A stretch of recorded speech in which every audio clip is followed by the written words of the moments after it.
If you're thinking of getting a divorce or you're newly divorced, then this video is for you because I'm going to go over the 5 things that I've learned since I've been divorced over the last 5 years. And look, I was married for 20 years, out of the dating game for basically 22 years. And I've learned a lot of things. And so, what I decided to do in this video is to summarize the 5 key things that I've learned since I've been divorced for the last 5 years. Keep watching because, in my opinion, I'm going to save the best for last because that's the most important. All right, let's get into this video. If you're new to my channel, welcome. My name is Kane. I'm the Silver Bachelor. This channel is 100% dedicated to dating advice for older guys. And if you haven't subscribed, hit that subscribe button and the notification button because I'm dropping videos every week. All right, but first, I created a free ebook and a free audiobook on how to be better at dating younger women. You can get that, like I said, for free. Just click on the link in the description. You'll see that available. Also, I've created a weekly call where we're getting together as a group of men covering a specific topic. You'll hear comments and questions from other men as well, besides myself. And I have that for a low price of $20 per month. So basically $5 a week. You can attend any one of those sessions. It's going to be on Tuesdays at 8 p.m. Eastern time. But let's get into this video. Okay, so if you're thinking of getting a divorce or you're newly divorced, like I said, this video is for you because I'm going to go over specifically the 5 things that I learned, and stick around to the end because this one is the most important thing that I realized I needed to do. So, number one, all right, is it is better to be single and alone than be married and miserable. And I made a whole bunch of notes. So if you see me looking off to the side, because this is where have my big jumbotron looking at my notes and stuff. So, like I said, it's better to be single and alone than be married and miserable. And I had a pretty good run for maybe the first 4 years out of my 20-year marriage. Okay. And stupid me, I hung around and I deep down, I knew my wife at the time, she checked out. She checked out basically at year 4. And I felt, well, I made a commitment. I'm in this for the long haul, death to us part kind of situation, right? Like us men, we commit, man. We are fully in. We are in the deep water and we are swimming. And there's no life jacket, right? There's no anchor. Like we're basically anchored ourselves. But damn, I understand when it gets bad and you are miserable. So here's a couple examples of the misery that I know that you're going through and that what I went through. No particular order, but one of those things is either you're not even sleeping in the same bed anymore. Okay, I understand if you have sleep apnea or insomnia or she does, whatever, or there's snoring issues. But I mean, all that aside, if you're not even sleeping in the same bed anymore and you find yourself sleeping mostly on the couch, that's miserable. Okay. Or imagine this, you're sharing your bed, but yet you're not even touching. Like you're leaning over to one way and she's leaning over on the other way, and you're both basically, you've got this separation in the same bed. You're not even touching each other. You just go to sleep. All right. And there's this, you're, I know this, man. I know that you're lying there a lot of times, basically crying inside because you so much want to have that affection. You want to have things be like they were before, and that's not happening. You go over to touch her, she doesn't want you touching her, and she doesn't well, you're not having sex anymore, and you're lying there in this quiet pain, and I understand. I went through it myself, okay? And I'm telling you guys that it is better to be single and alone than be miserable and married. And those are just 2 examples that I mentioned in terms of misery, right? Where you're lying there in bed, or not, you're not even sleeping in a bed together, you're on the couch, or even she's nagging you because like you can't do anything right anymore and she's always on your ass about everything. Okay, yes, maybe you fucked up, but I mean every single day, or even worse, it feels like you're living with a friend. Not even a friend. A friend is like at least somewhat nice to you. But this is like a bad roommate situation, and you don't even want to come home at night after work. You're coming up with excuses to go to the bar, to hang out with your friends, and you just dread opening that door and coming home to this nasty situation. And I get it, and I'm just telling you guys, I promise. And I'm going to go into more points, but I promise the pain is going to be worth it because it is better to be single and alone than dealing with this crap, okay? And sure, maybe some of it you caused, maybe she caused, whatever. But the bottom line is like you're not even a single unit anymore. You just basically hate each other. Okay. So I promise you that one of the things that I've learned, the key things in the last 5 years of being divorced, it is way better to be single and alone.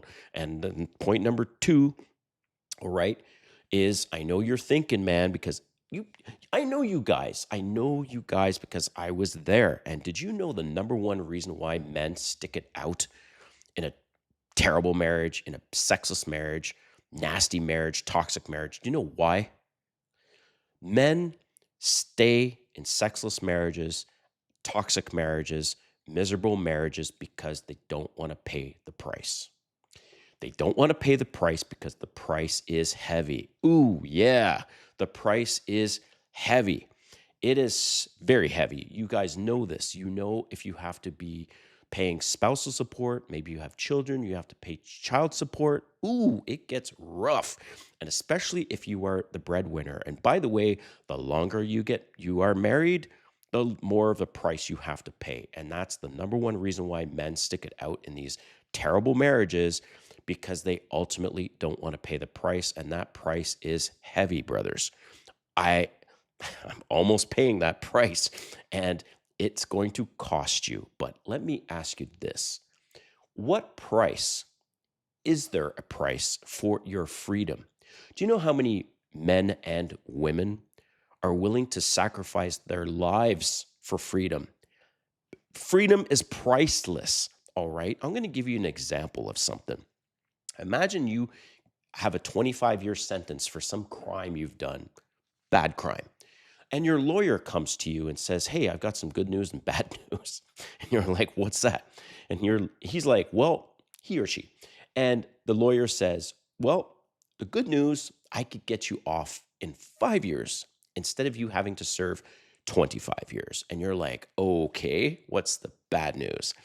And the lawyer says, "Well, the bad news is you're going to have to pay," I'm just using a number, "you're going to have to pay $250,000, and you don't have that kind of money."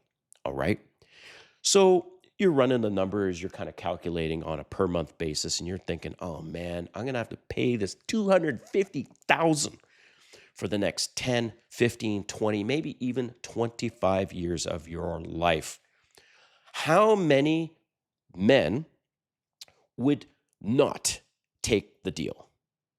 Every single man would say, "Yep, I would rather pay the $250,000, even if it takes me the rest of my life to pay it off, than be in jail and in prison, in shackles and in chains for the next 25 years of my life." So, guys, stop worrying about how much it's going to cost you, because there's no price that you can put on your freedom. And if it gets that bad, pay the damn price and get out of there. I promise you, it is worth it. Number three, ooh, it is going to be a rough ride. For how long? Everyone is different. In my case, I would say that rough ride was minimum 2 years out of the 5 years. The first 2 years, we was rough, and it was rough financially. Now you have to find your own place now. You have to cover your own bills, and you have to pay spousal support, and maybe even child support and whatever else comes with it. So, oh yeah, financially, you are getting kicked in the ass, and it's going to take you at least 2 years to just find a new rhythm, because your life's going to be all up and all over the place, right? And you're going to miss bills. It's going to be really bad, but you will get through it. I promise you. Emotionally, you are going to feel lonely, oh yeah, the loneliness is going to hit you like a damn ton of bricks, a truck, right? You're going to be terrible at dating. I mean, it took me at least a year and a half to find some rhythm with some success in dating. I was a damn mess. I didn't know what I was doing. I was out of the game for 22 years. Okay. There were no dating apps back then. I go to dating apps. I seriously got my ass kicked, man. I'm just sharing this. And this is one of the reasons why I created this YouTube channel. When I got thinking, okay, I'd like to create a channel, I thought, man, I have so much to share on YouTube. So dating is going to be shit. And the thing is, eventually you will find your rhythm. Just wanted to let you know it's going to take at least 2 years. I mean, imagine this. Okay, back to the loneliness. Imagine you now get your own place. Imagine every day at least you had something to come home to. You had some noise, right? You had some vibration in the house, even though it was negative. So you had some noise and vibration from your wife, maybe your children as well. Maybe you had pets. In my case, I don't have any children, but I had 4 dogs, 2 birds, those little budgies, annoying as fuck. But I had 2 birds, 4 dogs, and a wife. All right. And then all of a sudden, all of that has changed. And I come home to this silence. It was brutal. Like the first few months, I was like, wow, there's no vibrations, there's nothing. And I understand sometimes you might feel like it's better to come home to something than nothing, but I promise you that silence and that quiet will become addictive over time. And so it's going to be a rough ride. All right. That's number 3. Number 4 is I recommend, and this is maybe a little controversial, I recommend dating as many women as possible and as quick as possible. You're not going to be ready. That's fine. There's people going to say, oh no, you need some time to heal. Well, nothing better than some new titties in your face. Okay. You have to excuse my chest a little bit. I had 4 vaccines for my immigration papers, and because I moved to Atlanta for my work, and so I'm going through this new visa extension, green card stuff, whatever. And I got 5 vaccines in one day, just like a week ago. It hit me pretty good on the weekend, but I'm recovered enough to do some videos. So date as many women as you can because you practice. There's no there's no perfect time for practice, okay? Imagine this. You get a call and it says, "Hey, we'd like to sign you or we'd like you to come out for tryouts for this sport." Whatever the damn sport is, and you've been out of the game for a year, 2 years, and they want you to go into tryouts in the next 9 months. And you're like, "Holy shit, 9 months? That's actually quite a bit of time, but tomorrow you need to start." Okay. So if you want to start getting good at dating again and back into a healthy relationship, you need to start ASAP. You need to get on those dates, go out many women as possible, and don't worry, you're gonna fuck up big time. Okay. Oh yeah, you're gonna fuck up so bad and you're going to get ghosted and you're going to get frustrated. But just keep watching my videos because don't worry, I got you covered. I went through all of this myself. All right.